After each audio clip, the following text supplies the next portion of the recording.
wake up, and before you even feel anything, you are already busy. Messages, tasks, plans, noise, anything but stillness. And strangely, the moment you stop, something uncomfortable starts to rise. Not sadness exactly, not fear exactly, something harder to name. Why does being busy feel safer than being emotionally present? And what is your mind trying to avoid in those quiet moments? You might call it productivity, or ambition, or discipline, but there is a pattern underneath it. A life that rarely pauses long enough for emotional contact. You move from one thing to another, not because everything is urgent, but because stopping feels strangely unsafe. In psychology, this often connects to emotional avoidance behavior. Not avoidance of work, but avoidance of internal experience. Because when life becomes quiet, the brain has no distractions left. And what surfaces is not always logical thoughts, but unprocessed feelings. So the mind learns a pattern.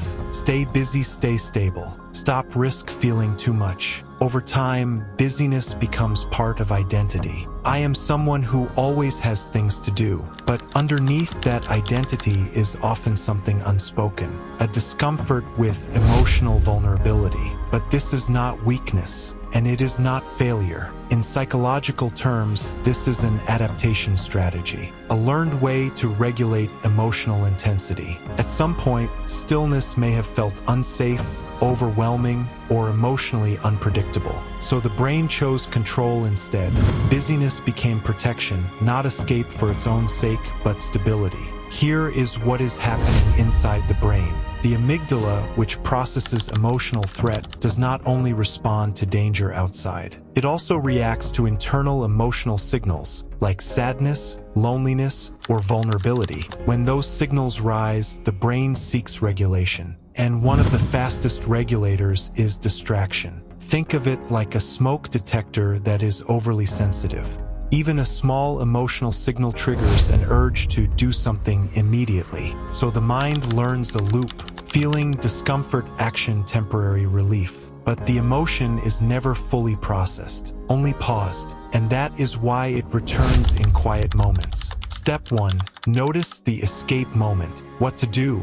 Observe when you suddenly feel the urge to stay busy. Why it works. The prefrontal cortex regains awareness of automatic behavior. Example, you reach for your phone without reason after finishing a task. Pause for 10 seconds instead. Step 2. Stay with the emotion for 30 seconds. What to do? Instead of reacting, stay present with what you feel. Why it works. The amygdala reduces intensity when not reinforced by avoidance. Example, sitting quietly after work and simply noticing restlessness without acting on it. Step 3.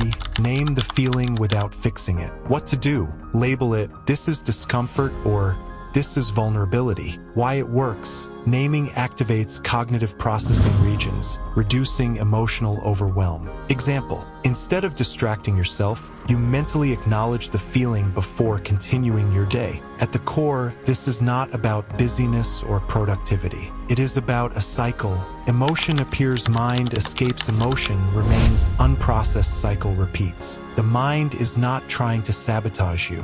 It is trying to protect you using outdated strategies. Eventually, you start to notice something subtle. Stillness is not the enemy. It is just unfamiliar. And what once felt like something to avoid begins to feel like something you can sit with, not solve, not fix, just understand. Because sometimes the mind does not need more activity. It needs permission to finally be still.